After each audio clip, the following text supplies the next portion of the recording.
Hello, we are the Highland High School Community Map Group. My name is Caleb Robinson. I'm Mateo. I'm Daniel. So, Highland High School is a Title I community school under the jurisdiction of Albuquerque Public Schools. It is located in the International District of Albuquerque, and because of its location, its neighboring schools are Bandelier Elementary, Van Buren Middle, Wilson Middle, and Emerson Elementary School and Whittier Elementary School. Highland was founded in 1949. It is the second oldest public school in Albuquerque and currently occupies the oldest building.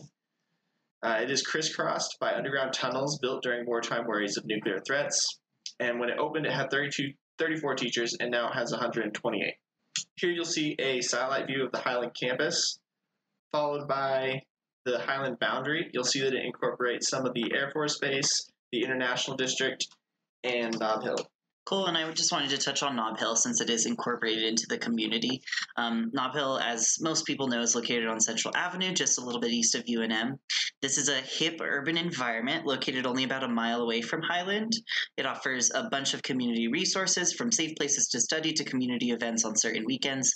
There are many businesses here that kind of showcase New Mexican culture and can be used as good resources to, submerge students in their community.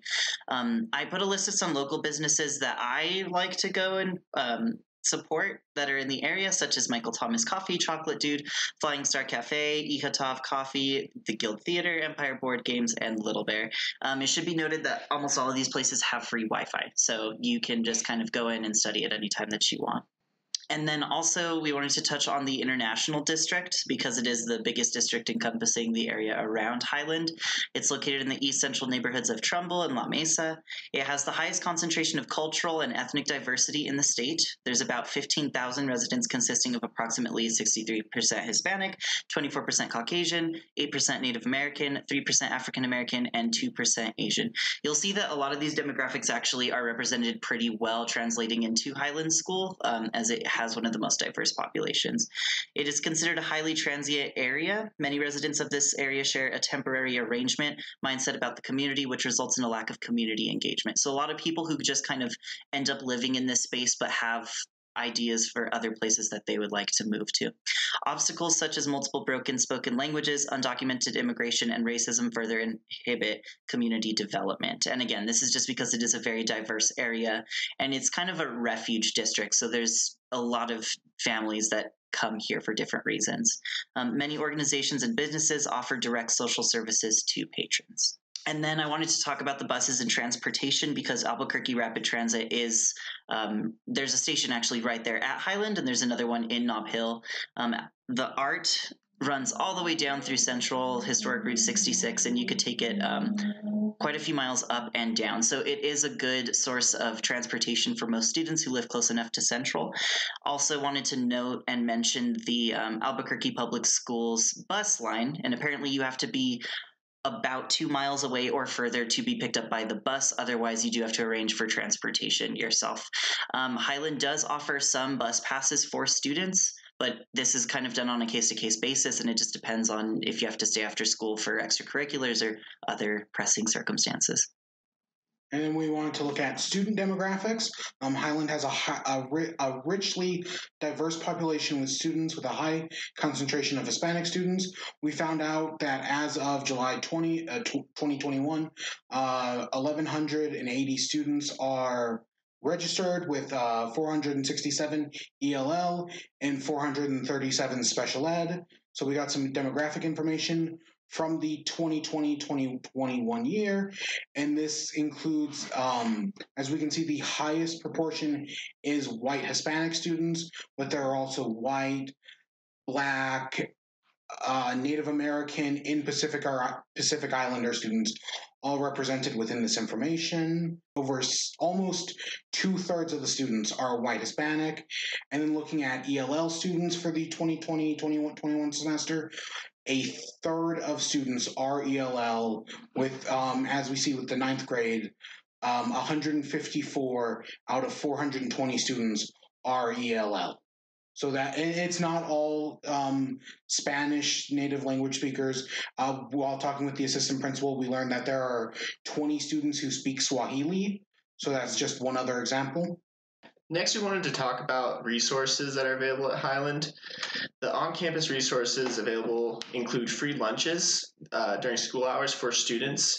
Not many schools do this. It's because Highland is a Title I school that this is occurring.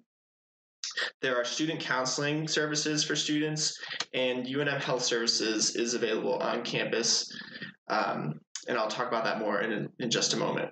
There are dental, vaccinations, medical histories, and substance abuse and self-help resources available.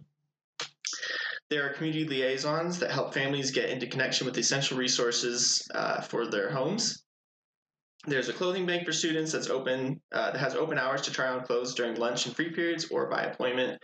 There are tutoring services through LULAC and Upward Bound on campus, and there's library access after school. So UNM Health Services is a service through UNM that provides confidential, low-cost or no-cost services to all students.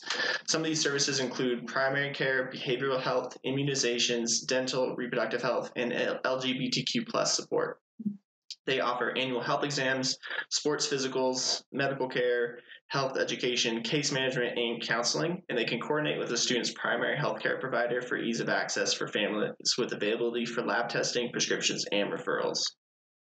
The UNM Health Services shares a building with the nurse's office. It's actually on site, so families can come to the building and get their services right at Highland. The clothing bank is run by a woman named Jane, and she puts out racks of clothes outside the cafeteria for students to access all day long. She will make appointments for students to come try things on in a way that minimizes embarrassment, and this is provided on a needed basis. This is a quote from David Baldwin, who is an English teacher at Highland High School. "It's so much more than a clothing bank. Students and families in the community can come in and get clothes and shoes. She provides some families with pretty much whatever they need. I have given some computers to some students through that program." Food services. Like I mentioned before, Highland is a Title I school, so all students receive free lunch. But not everyone actually goes and gets a free lunch. Surprisingly enough, many students don't go through the cafeteria and won't pick up any food, said Lupe Martinez, who is one of the assistant principals at Highland High School. There are supplemental food services for students, such as a snack bar that is managed by the DECA students. There's a 15-minute break provided between third and fourth period for students who come late and didn't get time for breakfast. This is offered as a way for them to kind of get a break and refuel in the morning and prepare for their classes.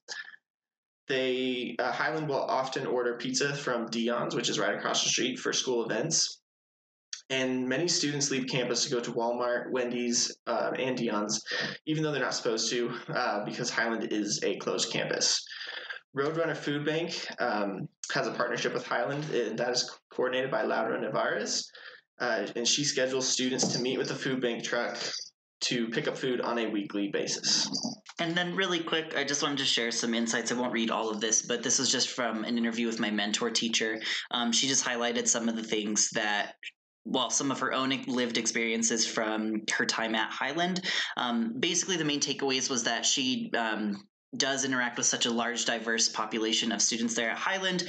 And a lot of the students actually feel very comfortable going to Highland because they feel well represented in their little community and their own little cohorts.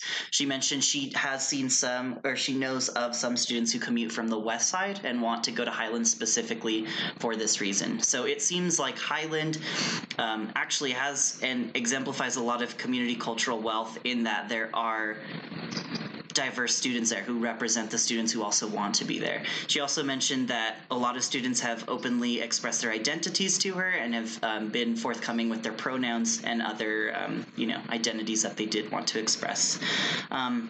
She does mention the challenges but also strengths of being able to teach students at many different levels. So having ELL students integrated into classrooms or not, lots of newcomer classes, and other classes that support students who have either learning disabilities or other impediments to their own learning. So some of the highlights from my interview with Luis Guzman, who is a biology teacher at Highland. He noted that Highland is a cultural hotspot, this because of the diversity that it has. He mentioned that there's a strong sense of family and community at Highland, that the kids have empathy for each other, But he acknowledged that they are kids. They need us to listen to them, but they also need structure, and it's a hard line to travel. So our reflections here, Highland High School does a great job of connecting with its students. There's a wide variety of cultural backgrounds, and this provides ample opportunity for the community to come together at Highland. The community school framework has benefited Highland immensely by providing a hub for surrounding area to congregate and access resources. Although Highland is situated in an area that brings with it challenges, it is able to thrive because of the passion of educators, students, and community members. And resonating with a lot of what Caleb said, I said that Highland High has one of the most diverse demographics for students in Albuquerque and has a way of bringing this community in. Because of the many resources they have available for students and families alike, Highland campus is used as a resource for the surrounding community and unites everyone simultaneously. This helps brings together the otherwise spread out and stratified community members in the International District. And then, Highland has the resources available to help its students in the community by having everything a student will need on campus and available to anyone. Through services such as the clothing bank and the UNM health services, students are able to get the support they need, provided by the community for the community. Okay, thank you.